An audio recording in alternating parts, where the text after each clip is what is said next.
जय गुरु जी।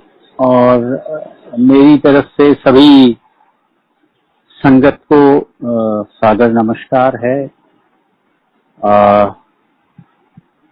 आज मैं ये सत्संग कर रहा हूँ। समय की कमी है जरूर, तो मैं जितना भी कोशिश करूंगा, जितना मैं कवर कर सकूं उतना कवर करूं। और मैंने सोचा है और क्या गुरुजी मेरे से कहलवाएंगे, ये मेरे को अभी पता नहीं है, क्योंकि ये गुरुजी ही हैं जो आपके थॉट्स को अनफोल्ड करते हैं। बहरहाल मैं कोशिश करूंगा कि मैं एक सीक्वेंस में चलूं और जितना ज्यादा मैं जो मेरे दिमाग में आए वो कवर कर सकूं। तो सबसे पहले मैं कैसे गुरुजी के पास पहुंचा, मैं ये आप लोगों को बताना चाहूंगा, क्योंकि मैं उस समय फौज में था और मैं जालंधर में पोस्टेड था। और मेरे बारे में जो पुरानी संगत है वो काफी जानती है। वो मेरे को काफी गुस्सैल के रूप में अभी भी देखते हैं, अलबत्ता मैं वो नहीं हूँ जो पहले था। वो ट्रांसफॉर्मेशन गुरुजी ने मेरा कर दिया है। पर बहरहाल हुआ क्या कि मैं फौज छोड़ना चाहता था कुछ कारणवश, और मैंने इधर उधर चक्कर लगाए, मुझे कहीं कोई होप नजर नहीं आई। तो इसी दौरान मेरा एक दोस्त जो नगरोटा में कमांड कर रहा था वो आया। उसने कहा तू गुरुजी के पास चल। मैंने कहा मैं बाबाओं के पास नहीं जाता। बहरहाल ये तो गुरुजी की खिंच होती है। मैंने 3-4 चक्कर लगाए, मैं गुरुजी के दर्शन नहीं कर पाया। गुरुजी अवेलेबल नहीं थे मंदिर में जालंधर। बहरहाल मुझे मौका मिला। ये 1994 की बात है और मेरे को, और मैं इसी सोच से गया था कि मैंने फौज छोड़ दी। और ये बात मेरे दिमाग में थी तब तक, जब तक कि मैं 300 डिफेंस कॉलोनी में गुरुजी हुआ करते थे, जब तक मैं उनके गेट तक पहुंचा तब तक मैंने यही सोचा था कि मैं गुरुजी से कहूंगा गुरुजी मैंने फौज छोड़नी है। और जैसे ही मैं उनके अहाते के अंदर घुसा, मेरा दिमाग ब्लैंक हो गया, बिल्कुल ब्लैंक। और मुझे याद ही नहीं रही मैं किस लिए आया था। गुरुजी की कृपा हुई, उन्होंने दर्शन दिए, मुझे अपने कमरे में बैठाया और मैं फौज छोड़ने के बारे में भूल गया। ये 94 की बात है। मैं क्यों ये 94 का जिक्र कर रहा हूँ, इसके पीछे मैं आपको कुछ टाइम के बाद बतलाऊंगा। बहरहाल ये सब हो गया। अब गुरुजी के वहां हफ्ते में एक बार, धीरे धीरे हफ्ते में 2 बार, फिर हफ्ते में 3 बार, फिर हफ्ते में रोज, क्योंकि ये खींच बढ़ती ही चली गई गुरुजी के पास जाने। तो अब क्या होता था कि जब गुरुजी के वहां जाते थे तो लंगर करते थे वहीं। अब एक दिन दिमाग में बात आई कि रोज गुरुजी के वहां खाना खाते हैं। तो जब ये खाना खाने का विचार दिमाग में आया तो सोचा कि आज घर से खाना खा के जाएंगे। तो रात के 9:30-10 बजे निकले, ताकि वहां जो है लंगर खत्म हो चुका होगा, यानी कि खाना खत्म हो चुका होगा। तो जब वहां पहुंचे हम, तो गुरुजी ने एक थाली में काफी सारी प्रसादे रखे हुए और लंगर। गुरुजी ने कहा अंकल आओ लंगर छको। तो गुरुजी के तरीके होते थे, कैसे, मतलब महापुरुष का कम्युनिकेट करने का तरीका अलग होता है। तो मेरे समझ में आ गया कि खाना और लंगर में क्या फर्क है। ये बात मेरे जहन में चली गई। खाना खाया जाता है और लंगर छका जाता है, क्योंकि गुरुजी ने कहा था अंकल लंगर छको। तो जिसको मैं खाना समझ रहा था वो लंगर प्रसाद था। उसके अलावा कुछ कहानी है फ्राइडे फास्ट के बारे में, स्टोरी है, वो मैं आपको नहीं बतलाऊंगा अभी, क्योंकि वो आंटी कहती है मैं बतलाऊंगी उसके बारे में। गुरुजी हमारे घर आए और गुरुजी ने खाना भी बनाया हमारे घर में। तो क्या होता था, जब मैं जालंधर में था तो गुरुजी हफ्ते में 2 बार हमारे घर में आ जाया करते थे, यानी कि संडे को और थर्सडे को। तो जब वो आते थे तो उनके साथ संगत भी आती थी। और एक बार ऐसा हुआ कि आंटी की तबीयत काफी खराब थी, पर गुरुजी ने कहा नहीं, मैं आ रहा हूं तुम्हारे घर में। तो हमको थोड़ा ये हुआ कि गुरुजी आ रहे हैं और ये बिस्तर में पड़ी हुई है, गुरुजी आएंगे तो साथ में कुछ संगत भी आएगी, तो लंगर कैसे बनेगा। बहरहाल लंगर का बंदोबस्त हो गया, ये तो सब गुरुजी की कृपा से हो गया। और गुरुजी जब आए तो आंटी की तबीयत इतनी ज्यादा खराब थी कि उसका फीवर डाउन नहीं हो रहा था, तो वो बेडरूम में लेटी हुई थी। तो जाड़ों के दिन थे और फायर प्लेस को काफी गर्म करके रखते थे हम जब गुरुजी आते थे। तो गुरुजी ने आंटी को बोला, आंटी चल उठ, कुछ नहीं हुआ तेनू। और जब आंटी बाहर आई तो वहां पे लेटी रही। बहरहाल सबने लंगर किया और उसके बाद गुरुजी ने कहा चलते हैं, आज की पिक्चर खत्म। और जब बाहर निकले तो जब गुरुजी के चरण छुए तो गुरुजी के चरण जल रहे थे, ऐसा लग रहा था कि इतना ज्यादा फीवर हो रहा था। बहरहाल गुरुजी कार में बैठे चले गए और अंदर आए तो जो आंटी का टेम्परेचर था वो नॉर्मल था। तो गुरुजी का तरीका होता था अपनी संगत को के कष्ट को दूर करना और उसको अपने ऊपर लेना, यानी कि जो जहर संगत के ऊपर है उसको अपने ऊपर ले लेना। तो यहाँ पे मुझे एक वो याद आता है कि जब समुद्र मंथन हुआ था तो काफी चीजें निकली थी उसमें, रत्न निकले थे, अमृत निकला था, जहर निकला था। तो जहर लेने के लिए कोई तो तैयार था नहीं, तो गुरु शिवजी ने वो जहर अपने हलाहल को पी लिया था और हलाहल को पी के उन्होंने अपने कंठ में रोक लिया था, इसलिए वो नीलकंठ कहलाए। तो गुरुजी का रोल यही था कि अपनी संगत का जो है वो कष्ट अपने ऊपर लेना और फिर अपनी तप की शक्ति से उसको दूर कर देना। तो ये वाकया याद आ गया मेरे को, तो मैंने आपको बतला दिया। उसके अलावा गुरुजी ने हम पर बड़ी कृपा की। गुरुजी ने मेरी, जो मैं यूनिट कमांड कर रहा था वहां भी गुरुजी आए, मेरे जवानों को, मेरे जेसीओस को, मेरे ऑफिसर्स को, सबको ब्लेस किया। तो क्या होता है, कस्टमरी होता है, जब आपकी यूनिट में कोई आए तो आप सीओ हो तो आपको एड्रेस करना होता है पहले। तो अब गुरुजी के बारे में कुछ कहना, और मैं नया ही जुड़ा हुआ था गुरुजी से उस टाइम पे, तो गुरुजी के बारे में कुछ कहना ये तो मतलब बड़ा मुश्किल था। पर देखो गुरुजी कैसे आपके दिमाग में बातें डालते हैं। जब मैं छोटा बच्चा था तो मैं शिव महिम स्तोत्र पढ़ा करता था, और वहां एक वो शिव का मंदिर था, गुफा महादेव बोलते हैं उसे, नैनीताल में। तो वहां मैं जाया करता था अपने फादर के साथ। तो वहां जो बाबा जी थे वो कहते थे तू शिव महिम स्तोत्र पढ़ के सुना मेरे को, तो मैं उनको शिव महिम स्तोत्र सुनाता था। तो शिव महिम स्तोत्र में एक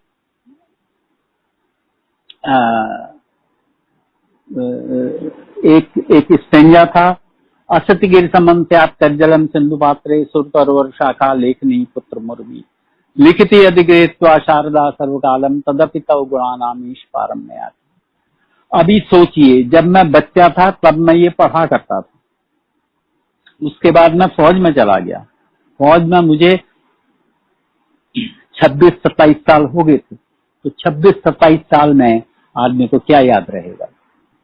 पर ये गुरु जी की प्रेरणा होती है कि मेरे को ये श्लोक याद आया और मैंने यही श्लोक इंट्रोडक्शन में बोला। इसका मीनिंग है असत्य गिरि समम स्यात् तज्जलम सिंधु पात्रे, यानी कि ये जो कृष्ण पर्वत है या सुमेरु पर्वत है, उसका पाउडर बना दिया जाए और समुद्र में घोल दिया जाए, सुरतरवर शाखा जितने भी पेड़ पौधे हैं उनकी जो है कलमें बना दी जाएं या कल्प वृक्ष की कलम बना दी जाए, और सरस्वती लिखती रहे, पूरा ब्रह्मांड कागज के रूप में हो, तो शाही खत्म हो जाएगी, कलमें खत्म हो जाएंगी, पर हे गुरु तेरे गुणों का वर्णन खत्म नहीं हो सकता। तो ये मैंने स्टेंजा सुना दिया। और उसके बाद क्या हुआ, जब भी गुरुजी मुझसे सत्संग करने को बोलते थे, कहते थे वो श्लोक सुना दे, तो वो बाद में एक बार फिर सुनाऊंगा इसको। अब क्या हुआ कि गुरुजी जो है उसके बाद कुछ टाइम के लिए यहाँ पर आ गए जीके में। तो मैं जालंधर से सुबह 3 बजे चला हूं दिल्ली पहुंचने के लिए, और मेरे पास एक फिएट थी उस टाइम पर, उसका नाम गुरुजी ने घेंघे रखा हुआ था। तो वो फिएट लेके मैं आ रहा था और मेरा इरादा ये था कि 7-8 घंटे की ड्राइव है, मैं 11 बजे तक दिल्ली पहुंच जाऊंगा। पर हुआ क्या कि जब मैं चल पड़ा वहां से जालंधर से, तो मेरी आदत थी कि गाड़ी में कोई भी गेज जो है, जो भी इंस्ट्रूमेंट लगे हुए हैं वो ठीक तरह से काम करने चाहिए, और मेरा चार्जिंग करंट बहुत ज्यादा आ रहा था। तो मैंने इसको चेक कराने के लिए पहले लुधियाना में गाड़ी रोकी, वहां चेक कराया, उसने कहा कोई प्रॉब्लम नहीं है, ठीक हो जाएगा। एक थोड़ा उसने स्क्रू टाइट किए, उसके बाद आगे चला, करनाल पहुंचे, हालत वही, चार्जिंग करंट बहुत ज्यादा हो रही थी। करनाल से पानीपत पहुंचे, पानीपत में मैंने कहा कि यार फिर चेक करो, फिर वही हालत। तो मैंने कहा इसका जो अल्टरनेटर डायनेमो सब चेंज कर लो, बदली करवा दिया मैंने कहा यार इसके बाद अगर आगे प्रॉब्लम आएगी तो क्या करूंगा। तो 20 किलोमीटर पानीपत से आगे निकला तो फिर वही प्रॉब्लम। तो मैंने वो तार जो स्नैप करना था वो स्नैप कर दिया, और जब मैं उससे आगे निकला हूं तो सड़क में डेड बॉडीज पड़ी हुई। बहरहाल हम उनको देखते हुए आगे निकल गए, मंदिर पहुंचे। जब मंदिर पहुंचे तो गुरुजी ने कहा आज तेरे सारे ग्रह कटते, और अपने ड्राइवर को बोला जोशी दी गड्डी लेके जा और चेक करा की खराबी है ਇਹਦੇ ਵਿੱਚ। तो सगन गुरुजी का ड्राइवर था, वो मेरी गाड़ी लेके गया जहां गुरुजी की गाड़ी जाती थी, और उसने चेक किया, उसने कहा यार कोई प्रॉब्लम ही नहीं है तुम्हारी गाड़ी में। तो कैसे गुरुजी आपको तकलीफ से, आपको कष्ट से निकालते हैं, ये इसकी एक एग्जाम्पल है। उसके बाद मैं और मेरा बेटा जालंधर, हमको आदेश हुआ कि हम जालंधर के मंदिर में ही रुकेंगे, तो हम जालंधर के मंदिर में रुके, जबकि आंटी को इंस्ट्रक्शन मिले कि वो सुधा आंटी के वहां रहेगी, यानी कि सुल्तानपुर में ना, जीके के मंदिर में, सॉरी, जीके के मंदिर में हम रहे, मैं और मेरा बेटा नितिन। तो और आंटी रही सुधा आंटी के वहां। तो हम रोज मंदिर की, गुरुजी के आने से पहले, गुरुजी तकरीबन 11 बजे पहुंचते थे जीके के मंदिर में, उससे पहले हम पूरी सफाई करते थे, बाथरूम की, किचन की और सब जगह की, पूरा धोते थे, बाहर का बरामदा, अंदर भी। तो एक दिन गुरुजी आए, गुरुजी ने कहा सफाई ठीक नहीं है, और गुरुजी सीधे अपने कमरे में चले गए। हाँ, हमारा दिमाग बड़ा बाकी क्या चीज, कहाँ सफाई नहीं है। तो दोबारा सारा कुछ चेक किया और मिला क्या कि जो डस्टबिन था वो हमने खाली नहीं किया था। तो इसका सारांश ये निकला कि गुरुजी से कोई चीज छुपी नहीं है, कुछ भी छुपा लो, कितना ही ड्रामा कर लो, पर हकीकत तो उनको पता ही है। और इसी तरह गुरुजी को सफाई का इतना वो था कि जालंधर में भी किचन का रोज इंस्पेक्शन होता था संगत के जाने के बाद। अब हफ्ते भर यहाँ रह के हमको वापस जाना था जालंधर। तो एक ड्राइवर था सुरेश, वो एक कोचर साहब थे, उनका ड्राइवर था। तो कोचर साहब भी आए हुए थे जालंधर से। तो गुरुजी उसके सरेश सरेश बुलाया करते थे सुरेश को। तो गुरुजी का हुक्म था कि मगरे मगरे जाएंगे। मगरे मगरे का मतलब होता है कि सांस सांस जाना। तो उस दिन क्या हुआ था कि हमारा प्लान था कि हम 12 बजे निकल जाएंगे, पर गुरुजी ने 3 बजे तक हमको इजाजत नहीं दी जाने की, और 3 बजे के बाद हमको इजाजत मिली जाने की। बहरहाल सुरेश जो एक काफी अच्छा ड्राइवर था, और उसकी गाड़ी भी बड़ी अच्छी थी, उसकी मारुति 1000 थी और मेरी तो फिएट थी। तो वो साथ साथ नहीं चल पाया, क्योंकि उसको शायद अच्छा नहीं लगा कि मैं जरा उतनी स्पीड में नहीं जा पा रहा था। तो वो ओवरटेक करके आगे निकल गया। बहरहाल हम जाते रहे और हम 9 बजे जालंधर पहुंच गए, और सुरेश जी जो ने मुझे ओवरटेक किया था वो तकरीबन 12 बजे रात को वहां पहुंचे।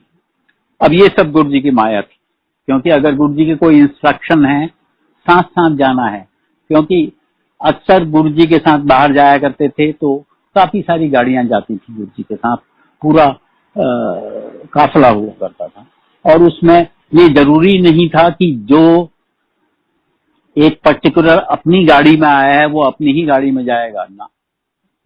गुरुजी जिसको जिसके साथ बोलते थे उसके साथ ही जाना होता था, क्योंकि गुरुजी के वहां जाने में गुरुजी एक मार्चिंग ऑर्डर देते थे। मार्चिंग ऑर्डर का मतलब होता है कि कौन किसके पीछे जाएगा।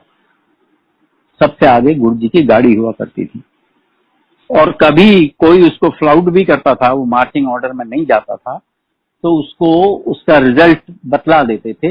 इसकी एग्जाम्पल मैं आपको बाद में बतलाऊंगा।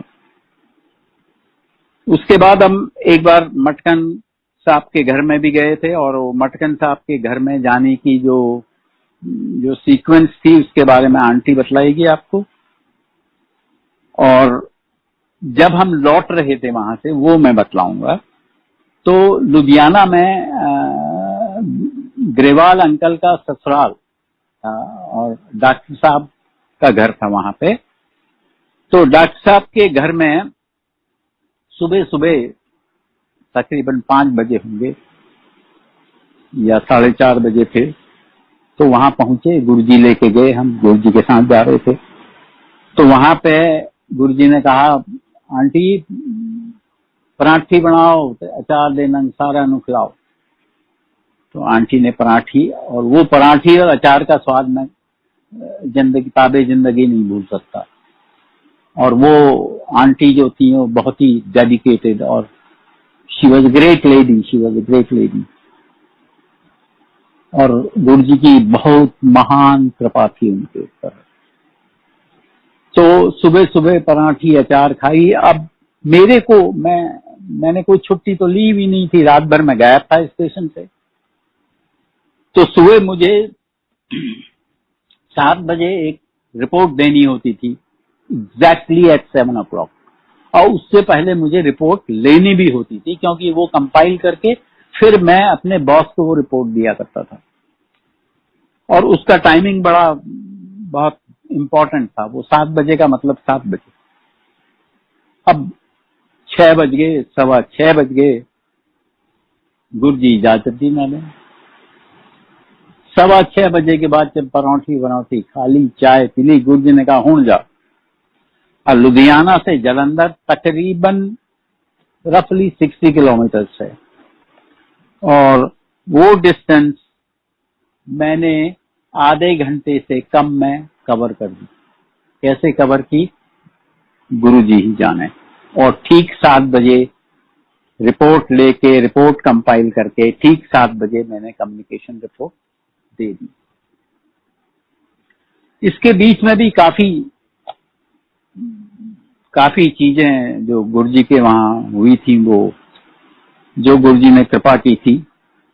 अब वो तो पूरी लाइफ साइकिल ही हमारी गुरुजी से कंट्रोल्ड है। मैं ज्यादा उसके बारे में नहीं बताना चाहूंगा, क्योंकि समय की भी एक सीमा है। पर कुछ इम्पोर्टेंट चीजें मैं जरूर कहना चाहूंगा। जब मेरी पोस्टिंग हुई जालंधर से, तो देखिए गुरुजी कितना ख्याल रखता है अपनी संगत का। जिस दिन मेरी पोस्टिंग, जिस दिन मैंने हैंड ओवर किया चार्ज, तो हैंड ओवर करते करते और बाकी फॉर्मेलिटीज पूरे करते करते तकरीबन 2:30-3 बज गया था। और 2:30-3 बजे मैंने अपनी गाड़ी लोड करके रखी हुई थी। 2:30-3 बजे मैं गाड़ी लेके सीधे गुरुजी के मंदिर में पहुंचा। तो जब मैं तकरीबन 3-3:30 बजे गुरुजी के मंदिर में पहुंचा, तो गुरुजी ने वहां सेवादारों को बोला था, जोशी कुछ खा के नहीं आएगा, जोशी के लिए लंगर रख देना। और जब हम मंदिर में पहुंचे तब हमने लंगर किया। उस दिन जब हम वहां गए थे, तो गुरुजी के वहां पहुंचे, तो हमें दिल्ली भी आना था। तो तकरीबन 3:30 बजे वहां पहुंच के तकरीबन 4-4:30 बजे मैंने गुरुजी से इजाजत ली। गुरुजी मैं जरा मार्केट होके आता हूँ, क्योंकि फिर जाना है। गुरुजी ने कहा चक्कर गेड़ा मार के आ जा। मार्केट से आए, वापस आए, और उस दिन मैंने गुरुजी के चरण भी अपने हाथ से नहीं छुए थे। रात के 10 बजे गुरुजी ने बोला, गुड़ का टुकड़ा दिया और बोला, एले मूवमेंट ऑर्डर और हुण जा। राती गोविंदगढ़ रुकी ते सवेरे जाई दिल्ली। गोविंदगढ़ में अपने ग्रेवाल अंकल रहते थे, तो गोविंदगढ़ पहुंचे, ग्रेवाल अंकल के घर में रात को वहीं रेस्ट किया। सुबह नहाया धोया ते दूध ते पराठे छके, और उसके बाद ग्रेवाल अंकल चले चंडीगढ़ को और मैं चला दिल्ली को। तो जालंधर से जब गोविंदगढ़ से जब निकले, तो गिल साहब तो गए ना, ग्रेवाल साहब तो गए चंडीगढ़ को, उन्हें चंडीगढ़ जाना था, और मैं दिल्ली को आया। तो उसी दौरान में मेरे ब्रदर इन लॉ की डेथ हो गई थी, मेरी बड़ी सिस्टर जो है उसके हस्बैंड की। तो मेरी वाइफ तो नोएडा चली गई, वो नोएडा में रहते थे, और मैं अपनी यूनिट में चला गया। अब जब हमारे वहां 12वां होता है, तो 12वें के लिए वो हरिद्वार में होना था। तो उस 12वें के लिए मैं 12वें दिन, मेरी वाइफ तो पहले चली गई थी उनके साथ, मैं 12वें दिन वहां पहुंचा हरिद्वार, और हरिद्वार से हम फिर जालंधर आए। और जालंधर 2-3 दिन रुके। उसमें भी मैं गुरुजी के मंदिर में रहा, गुरुजी के पास, और आंटी कोचर साहब के वहां से 2-3 दिन वहां ठहरने के बाद हम फिर वापस दिल्ली आए। और दिल्ली में पालम में हमारा स्टे था, वहां मेस था ऑफिसर्स में। तो जब जो सूटकेस में मेरी बुशर्ट जो मैंने उस दिन पहनी थी, वो बुशर्ट एक सूटकेस में डाल दी थी, और वो सूटकेस बंद पड़ा हुआ था, और उस सूटकेस को जब हमने जलंधर से वापस खोल के निकाला, उसमें से बुशेट निकाली तो उसमें से गुरुजी की फ्रेग्रेंस आ रही थी। अब ये फ्रेग्रेंस क्यों आ रही थी? क्योंकि जब आप गुरुजी के दरबार में बैठे होते थे तो you are under influence of a intense aura of Guruji, ठीक है। और उस ऑरा की बदौलत आपके कपड़ों से और आपके बदन से भी खुशबू आती थी।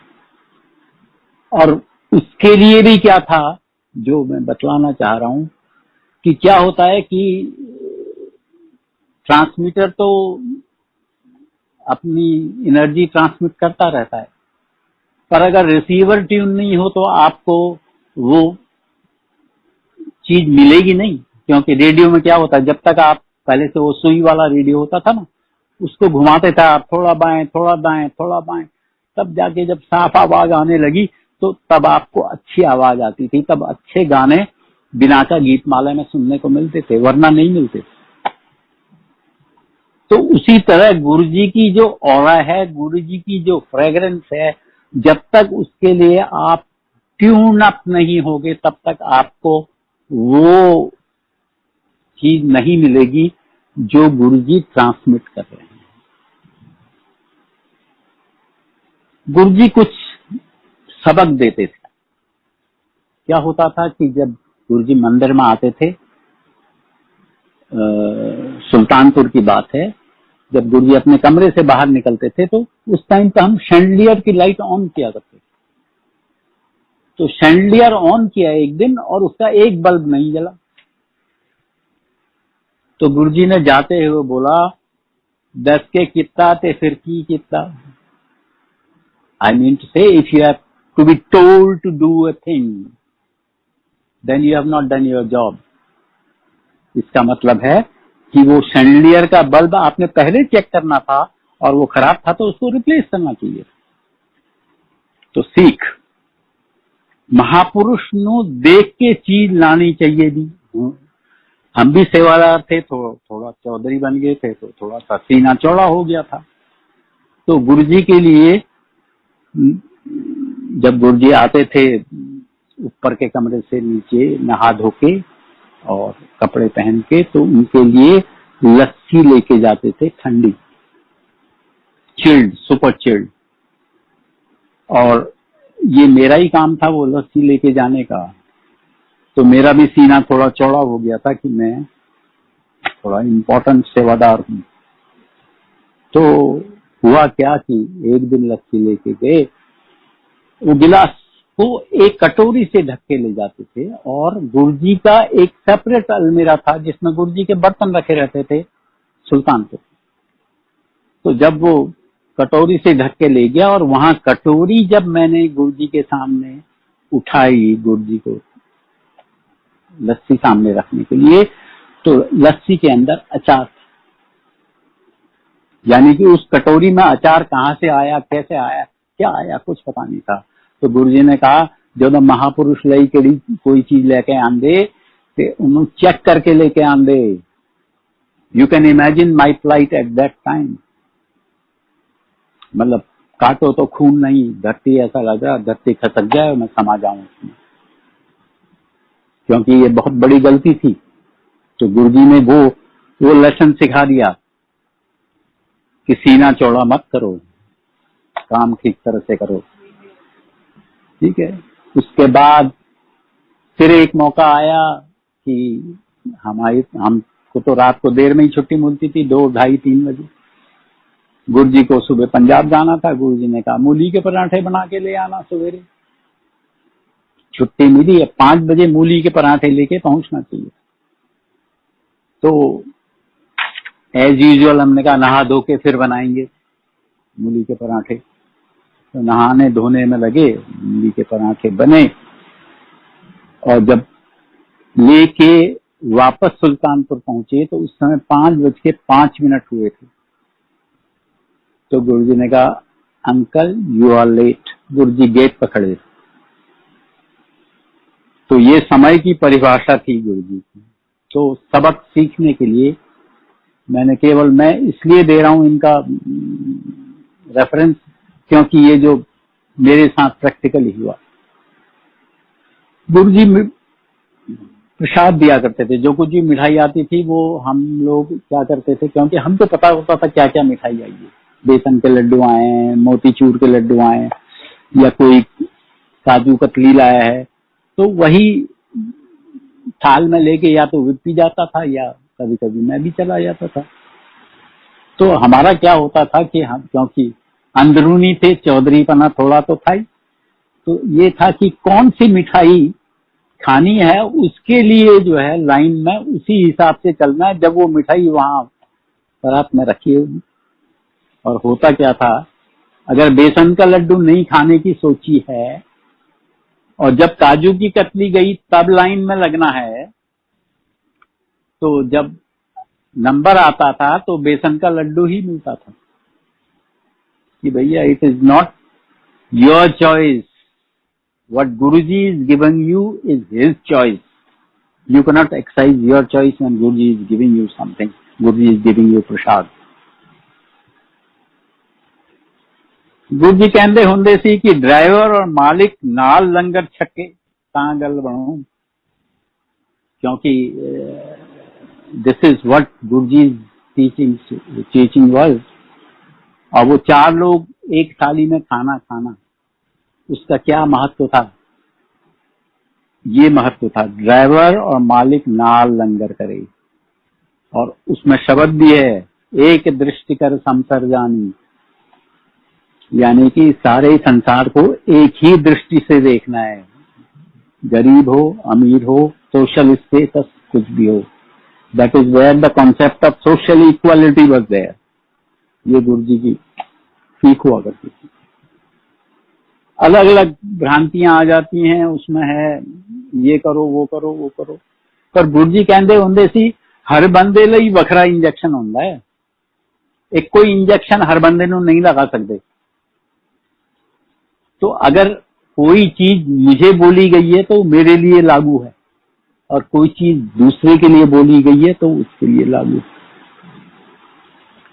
तो ये गुरुजी के कुछ मैंने मेरे दिमाग में थे, तो मैंने सोचा इसके बारे में बता दूं।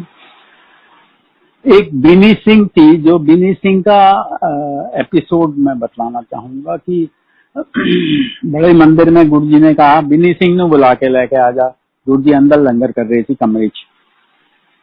अब मेरे को ये पता नहीं बिनी सिंह है कौन, मैंने तो नाम ही पहले बार सुना था। और गुरुजी के वहां जाके, उस समय हम बोलते भी नहीं थे गुरुजी के वहां, बिल्कुल गुरुजी के सामने। अब बिनी सिंह को कैसे लोकेट किया जाए, हॉल में चारों तरफ नजर घुमाई, कुछ समझ में नहीं आया, तो मैंने कहा बाहर भी देख लेते हैं। तो बाहर गया और एक लेडी के पास मैं गया, मैंने कहा आर यू बिनी सिंह? उसने कहा हाँ। मैंने कहा गुरुजी इज कॉलिंग यू इनसाइड। तो मैं इस एग्जाम्पल को क्यों दे रहा हूं, इस एपिसोड के बारे में क्यों बतला रहा हूं, this is how Guruji controlled you, your mind, in taking you to the destination. Now I will tell about destination later on. Light of divinity की कुछ बातें हैं जो मैं आपको बाद में पढ़ के सुनाऊंगा, चाहो या अभी। मुझे कितना समय और है Kunal? Uncle, you can take your time, please. Okay, then I'll read it later. Sure, uncle. तो गुरुजी के साथ बड़ी आनंद की बातें होती है, आपने कभी सोचा होगा, सुना भी होगा शायद। गुरुजी के वहां दूध मिलता था जलंधर में पीने को रात को, जो जिसमें कि कोक या फैंटा बीट होके आता था। आज कोक वाला दूध बना दे वर्मा, आज फैंटा डाल के दूध बना दे, तो वर्मा अंकल वो दूध बना के संगत को देते थे। उस समय 3-4 लोग हम हुआ करते थे गुरुजी के दरबार में। बाहर जो बरामदा है गुरुजी के मंदिर में, वहां पे गुरुजी लेटे हुए होते। So this is how the things used to happen. अब जब मैं मार्चिंग ऑर्डर की मैंने पहले बात की थी आपसे, तो उसमें क्या हुआ कि एक बार हम निर्मला आंटी जो जलंधर में हैं, उनके घर से लौट रहे थे। तो मैंने जैसे बतलाया गुरुजी का काफिला चलता था, उसमें ऑर्डर ऑफ मार्च होता था और गुरुजी कहते नाले मगरे मगरे लाओ गड्डी। तो एक ब्रिगेडियर साहब थे, उनको ये ध्यान था कि मेरे को जालंधर के बारे में और जालंधर की सड़कों के बारे में बहुत कुछ पता है। तो वो अपने वो लाइन से तोड़ के वो चाहते थे कि मैं मंदिर पहले पहुंच जाऊं और गुरुजी को रिसीव करूं। तो गुरु की माया तो गुरु ही जाने। गुरुजी पहुंच गए, वहां बैठ गए अंदर और चाय प्रसाद सर्व होने लगा मंदिर के अंदर। तो थोड़ी देर के बाद ब्रिगेडियर साहब पहुंचे। तो गुरुजी का रिमार्क क्या था उस समय, ब्रिगेडियर साहब ऐस करके ही तो जनरल नहीं बने ना। और इसको आप सोच सकते हैं इसके पीछे कितनी मीनिंग है। यानी कि जो गुरुजी ने हुक्म दिया है उसको फॉलो करो, बस दैट्स अबाउट ऑल। और उसके अलावा जो आपको जिस चीज का ज्ञान देना है वो गुरुजी अपने आप देते थे। इसकी एक छोटी सी एग्जांपल मैं आपको दूंगा।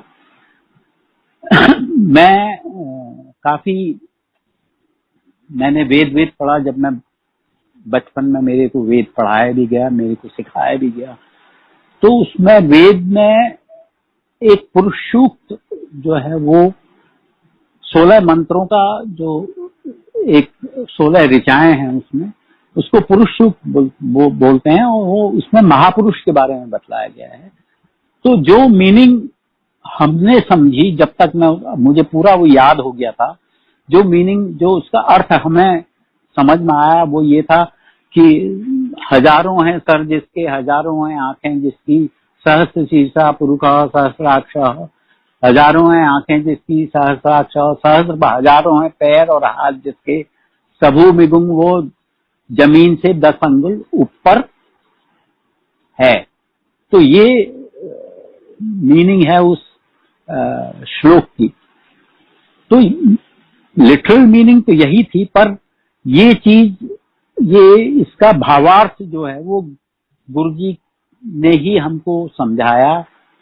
और कह के नहीं समझाया, केवल ये प्रैक्टिकल दिखा के समझाया कि अगर 100 बंदे, 200, 500, 600 बंदे बैठे हैं तो हर एक के बारे में गुरु को पता है। He is thinking about everyone at the same time, not only here the people who are his disciples outside India, in the whole world.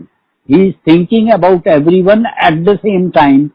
He is looking at them at the same time, and many people are seeing him with them at the same time.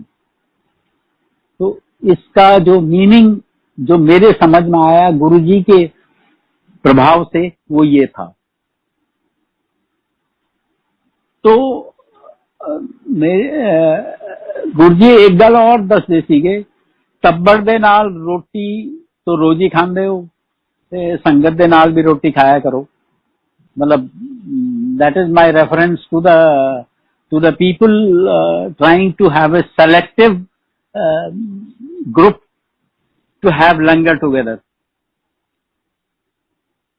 And this is what Guruji saying was. और बड़े मंदिर में हर मंदिर के बाद, हर major function के बाद, जब तक पूरे मंदिर की सफाई नहीं हो जाती थी तब तक गुरुजी मंदिर से नहीं निकलते थे। और जब पूरी सफाई हो जाती थी तो जितने भी सेवादार उस सफाई में लगे होते थे उनको गुरुजी अपने हाथ से प्रसाद देते थे, जलेबी का प्रसाद या लड्डू का प्रसाद या जो भी। फिर गुरुजी ने रिचुअल से हमको कैसे निकाला। मैं काफी कर्मकांडी था पहले और श्राद्ध वाद्ध काफी परफॉर्म करता था, मतलब जो भी अपने पितरों का करना है। तो जब और मैं हमेशा गुरुजी से इस चीज के बारे में पूछ भी लेता था, गुरुजी मैं आज माताजी का श्राद्ध करना है या पिताजी का श्राद्ध करना है, तो गुरुजी हाँ कहते थे। पर कुछ सालों के बाद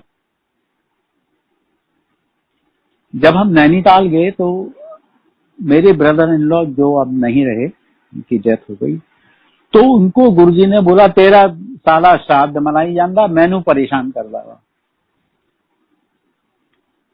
और you know what shraddha means, that what you are doing, you are trying to call a soul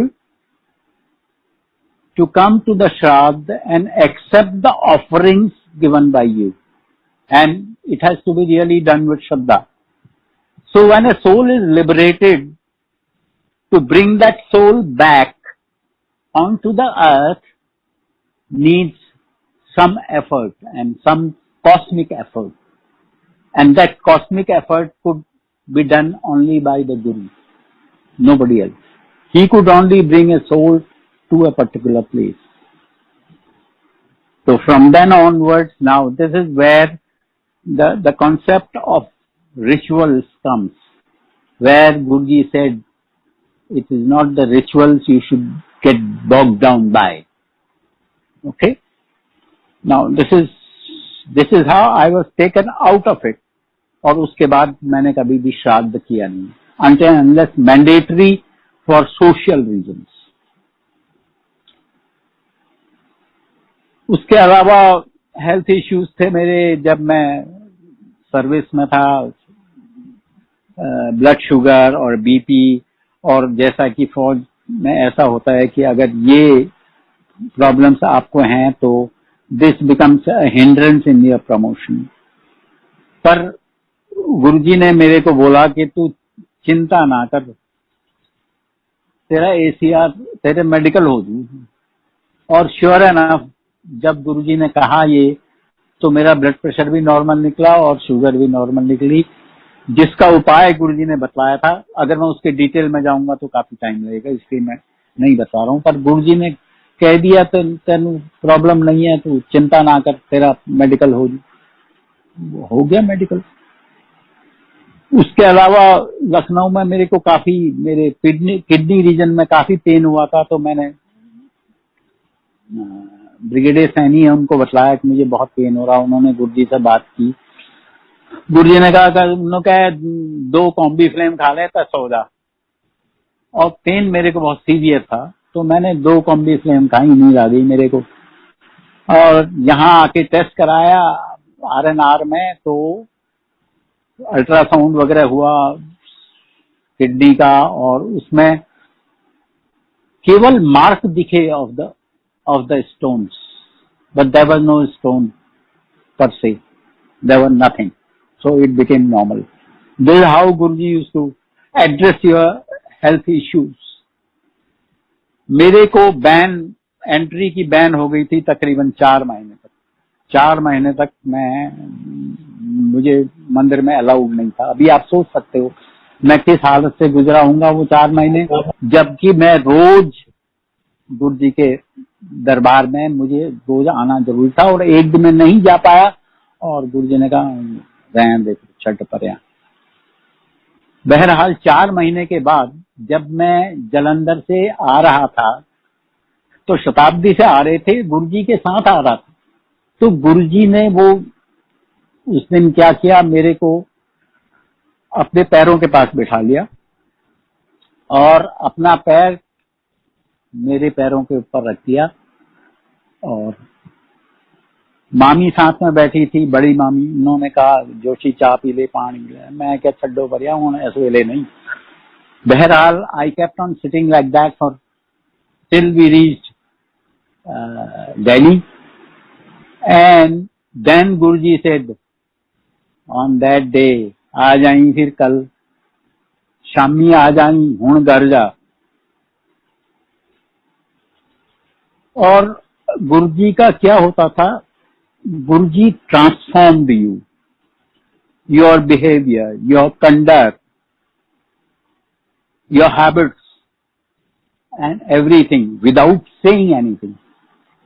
There was a gradual change which you will find yourself to be coming in. You will change for good.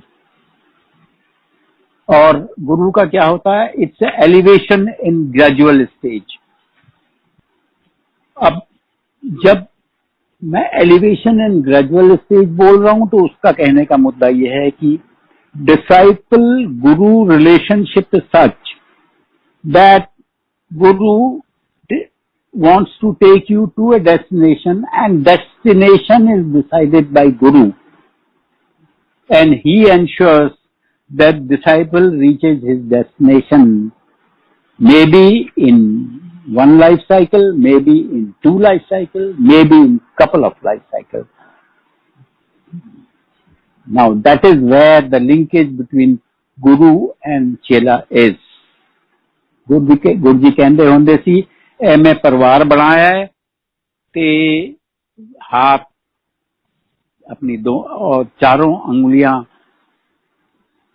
सब अंगुलियां cross करके बतलाया करते थे, एंज करके रहो,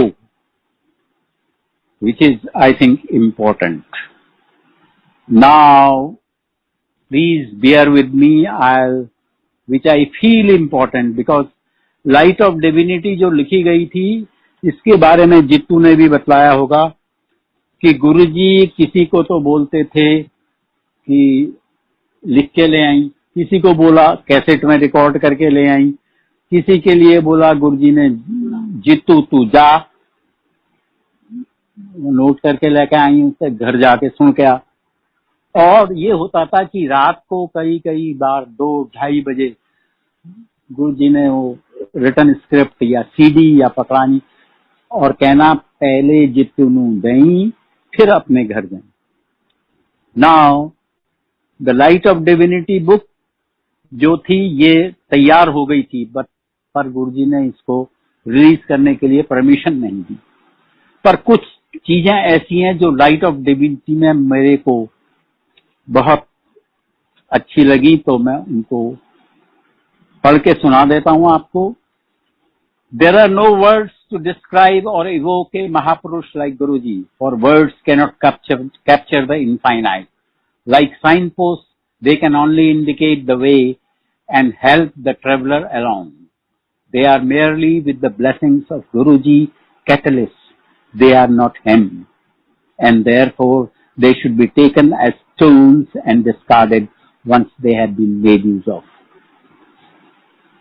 It is now said that he attained Mahasamadhi on 31st May 2007, and we believe it because we had begun to know him as a body and a personality. We had become attached to him. His body was gone. He drew the curtains on the role he chose to play, for he was an avatar, a descent of divinity into flesh. He was Shiva and love incarnate. His Maya was so powerful, and its beguiling behest we saw him as a body and as a person, yet it was never so. He was an is Ek Onkar. Our Guruji is a mirror put before our eyes so that we can recognize ourselves. I would not like to elaborate on it because it is elaborated in couple of shabads which are there. The Guru's call is to divine in you. His words or shabad is his hukam or fiat, is like the pebble that hits the lake. The entire lake shivers with the form of its energy, and know that this energy is contagious. It is inescapable. Meeting the Guru or having his darshan is not like going for a social visit. It is like going to war knowing you are going to lose. It is like watching a fire burn the house of your ego down. For the Sadguru robs man of his defenses. You cannot win over a Sadguru with words. You cannot put up an appearance before him. He knows the truth of your being. Accept that, hide nothing, don't play games with him. Trust. This is first prerequisite. If you cannot trust the Guru, you cannot be led. Only after the strong foundation of trust, Shraddha has been laid in the spiritual superstructure is built. He demolishes the apparatus on which our mistaken identity rests.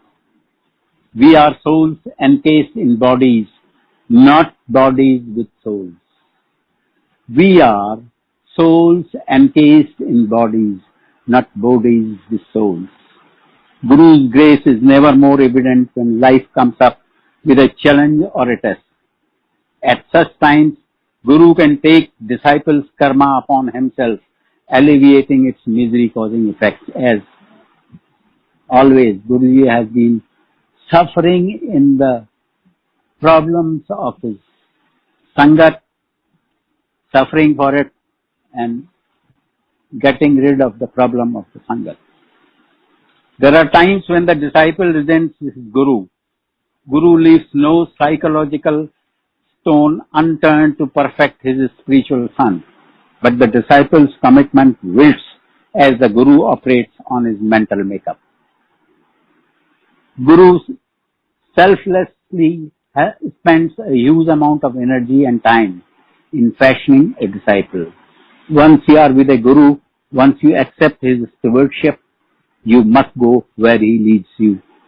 The Guru is our only chance to reclaim our divinity.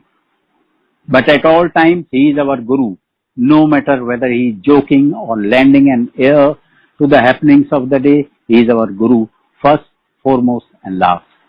Remember that the Guru is not to be literally emulated.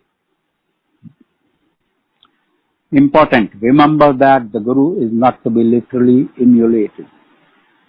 Spirituality in hands of the Guru is a weapon to disarm our ego, unless we are ready to be thus mercilessly exposed. Do not seek a Guru or say you follow him. Jai Guruji.